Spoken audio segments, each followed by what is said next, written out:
What? You're shooting a Nikon D800e and a Nikon DF? What were you thinking? Well, I was thinking I wanted to show the difference between the two cameras. Is that fair enough?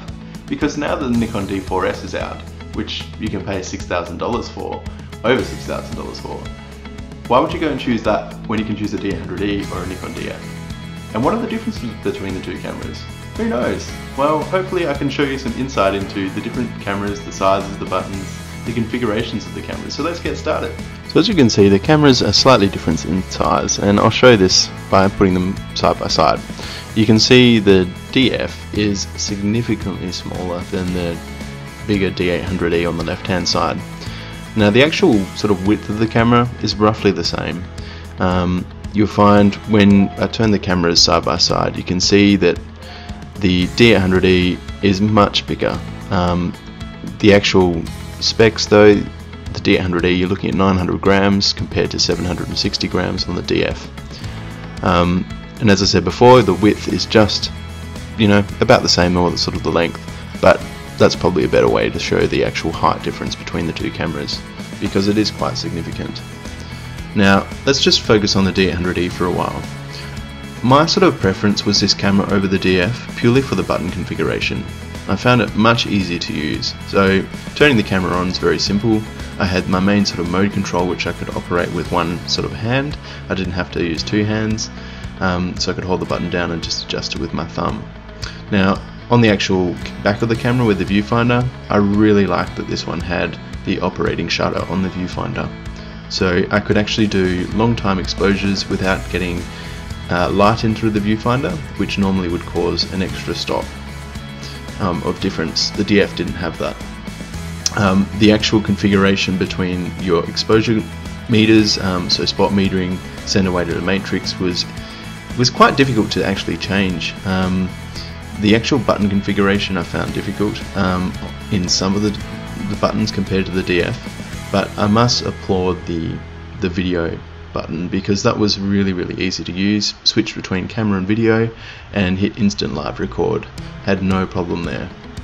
The actual info button was kind of cool. I felt like I was flying some sort of spacecraft with the leveling effect, and you can just cycle through those just by pressing the buttons. So sort of the right hand side of the camera is easy to use. Now for non-Nikon users, the menu can be a little bit confusing. Scrolling through, it kind of doesn't make sense for a lot of people when they first go in there. I mean, what's A, B, C, D, E and F? Well, the easiest way to explain it, you'll see here you've got A down the side, that's the A menu, and then you'll go down to the D, shooting, the E, which is bracketing flash, and you can actually, it's like a jump to that sort of menu. So let me give you an example. If you're in F, which is controls, you don't have to scroll through pages of menus, you can just go straight to F if you want. It's simple. The actual setup menu, I'm not going to go too much into this. Pretty much you can change the internal camera settings, virtual horizon, as you can see there. You can even customize your menu to your own menu, but that's not really why I'm here talking about menus. It's mainly the button configurations. So moving on to the top left of the camera, you can see there's the quality function. With the D800e, you can actually shoot RAW up to a sort of a 14-bit, or you can shoot your TIFF, which is in an RGB format, or you can shoot JPEG as well. And depending on the actual number of images, or depending on the quality of the assets, the number of images you can adjust. There's a standard sort of white balance button, as you can see here. Nothing, you know, hugely spectacular there. But when you move into the ISO control, this is where the camera really excels, because compared to the DF, the D800 will actually have an ISO range of 50 to 25,600 with the additional boost. So that's pretty impressive. Now there's a standard sort of playback button and the delete button, which you'll find on every camera. Now moving to the front of the camera, when I take the body cap off, you can see the mirror in there. Well, not really, it's kind of dark, but it is a full frame body. Okay, moving to the side of the camera, you can see that there's also a button at the top here that activates the pop-up flash, something that Nikon DF doesn't actually have. It can get annoying if you accidentally press it, but it's pretty hard. But on the side, you've also got the flash exposure bracketing and bracketing functions. And then on the side of the camera, you've got your automatic and manual focus switch. And like with all of the Nikon cameras, I did find the switch quite difficult to adjust, although it's not something that you're going to adjust commonly. On the side here you do have all your external capabilities, so there's the HDMI out, you've got your mic input and the USB as well as remote capture. So if you're doing a remote interval timer. You've got a dual slot, which is compact flash and SD. I love that about this camera because I've got an array of CF cards and SD. Now the battery pack on this camera, it is a good battery. It's an EL15. You get the battery charge obviously supplied with the camera. Now the actual camera itself, I didn't have to charge the battery basically compared to the Nikon DF.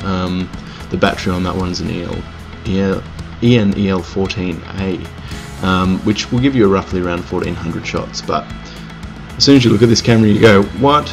There's so many buttons, and that's exactly what I said to myself when I got it. I was like, this is quite interesting. There was a few things that I didn't like about the camera. The actual button configuration, I found this button probably the hardest to adjust. This is your PSA and M controls. You actually have to lift the button up and adjust it, and when you're actually holding the camera, that's very, very hard to do. You can't actually do that. You actually have to sort of grab it with your left hand and lift it up. And moving on to the shutter speed dial, it was really easy to use. I just used that center pin and I could adjust it using one hand. The setting that I used it on was 1/3 step, which meant that I could actually adjust my shutter speed using the back wheel or the front wheel depending on what mode I had. I did prefer the back wheel over that front wheel because the front wheel was quite difficult to use. Now I changed it using the menu option in controls, and under the control menu I just went into customize command dials, and under customize command dials I was able to change the main and sub dials around more to a Canon sort of orientation, because I felt adjusting the shutter speed using the rear wheel was much easier than using the front wheel, and I was able to have my finger on the shutter. Now on the actual camera itself and the rest of the buttons, compared to the Nikon D800e, the matrix metering, spot metering and center focus was much easier to control. You can see here, you really had to use two fingers to adjust it because it was just so tight. Whereas the DF, you've got the ease of control using your thumb. You can simply just flick it to the setting that you want, and it was very, very easy to adjust. So well done Nikon on that one. So moving on, you've got underneath the shutter speed dial, you've got your single continuous high, continuous low, you've got your self timer on there, your mirror up as well. So that was very easy to use as well. I found just adjusting with my thumb, I could quickly flick the switch to what I wanted. There was a disadvantage though, the viewfinder. The viewfinder was great to use, I thoroughly enjoyed it, but it did have it basically didn't have a door where you could close it. So you can see on the D800e here, you could close it if you're doing a long time exposure, whereas on the DF there was nothing. So doing long time exposures, it basically let light in and adjusted your exposure. So I think Nikon need to pay attention to that. Also, another bad thing I didn't quite like about the camera was these two switches on the left hand side. So your exposure compensation and mainly your ISO control. So with your ISO, I found it quite difficult to grab at that button and actually turn the wheel. I came up with a different sort of hand configuration where you could sort of adjust one finger at the back and adjust it with your middle finger. That felt comfortable when I was shooting, but most people would probably use their thumb. Overall, the camera was well laid out. You've got your bracketing button, you've got your manual focus and automatic focus switch, much easier to control than the Nikon than the Nikon D800e. And you've got these two buttons at the front here where you can actually customize in the menu. So you can actually change your function button and just adjust your setting in your menu or your quick menu at the back of the camera. So at the top of the camera you can see your dioptric control where you can adjust it for blind people like me that wear glasses, and basically scrolling through your menu is pretty much the same as the D800e, so I'm not going to go into that. Now on the left hand side you will notice that there's the playback button and the delete button, and you've got your white balance, your quality, your flash control, and your information button, which was really good to actually scroll through to and change settings like long exposure noise reduction. You can turn on and off. So it was basically an easy way to, instead of diving into the menu, you could actually just look at the back of the camera, hit the info button, and find the main sort of settings that you'd want to change. So that was really cool, and this is where you assign your preview buttons at the front. So all you have to do is just basically go into the menu, hit your button, and go into change your assign your function button. So you simply, it's a really good tool, and I think that should go on a lot of Nikon cameras in the future. Now at the top you can see this very small screen. Let me turn the camera back on, hit that display button. Compared to the Nikon D800e, I mean, this screen is just a joke, really. I found myself looking through the viewfinder a lot more, which I suppose that's what the DF is about. It's about gaining control of the camera and not actually looking at the digital viewfinder or the digital screen. But yeah, I think they need to make that screen bigger. Now, as you can see underneath that body cap that I pulled off before, it is a full frame camera, so you are getting the same image quality as what you're getting on, say, a Nikon D4 sensor, as they're saying. Now the DF does have an optical low pass filter compared to the D800e, which doesn't. So therefore you do have contrast detection with your autofocus because of that. The D800e doesn't have that. Okay, moving on to the base of the camera, you can see the battery chamber in here. Just lift that up. You need some nails to do it, and then turn, and in here you'll find the battery, which is the EN-EL14 or the EN-EL14A battery. Now, I would carry actual spare with this camera. Compared to the Nikon D800e, you're not going to get as many photos off this camera, but the battery life is still very good for a digital SLR. It's around 1400 shots. And at the top here, you do have your SD card slot, so that will take some of the newer cards as well. Now, turning the camera to its side, you do see this sort of door system on the left hand side.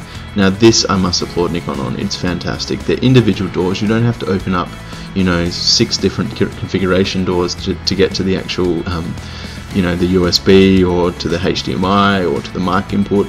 It's really simple, and well done Nikon for that. I must commend you. Now overall the camera is a lot smaller than the Nikon D800e, as I said before.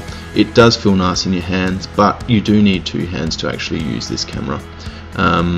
I didn't actually like a couple of the functions, as I said before, but the main thing I do like is this sort of shutter. It's fantastic, nice and quick. I can take lots of photos very quickly without any sort of distraction. And I think it's rated at 6 frames per second as opposed to the Nikon D800, which is 4 frames.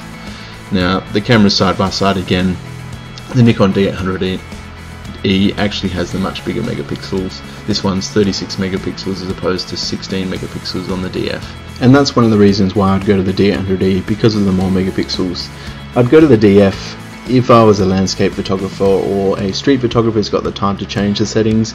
The D800e for me was the workhorse. It was the commercial camera. I was able to change my settings easily. I had that nice clear big screen on the back, whereas the Nikon DF only had that really small screen, as you can see there. And the other thing was that scrolling wheel on the left hand side. When I used my hands to actually adjust it, I found myself getting caught up with different settings. It wasn't really user friendly in that sort of respect. So for this reason I would definitely go the D800e for commercial purposes. I hope you found this video interesting and a little bit of insight into the Nikon brand, and I will catch you next time. Cheers!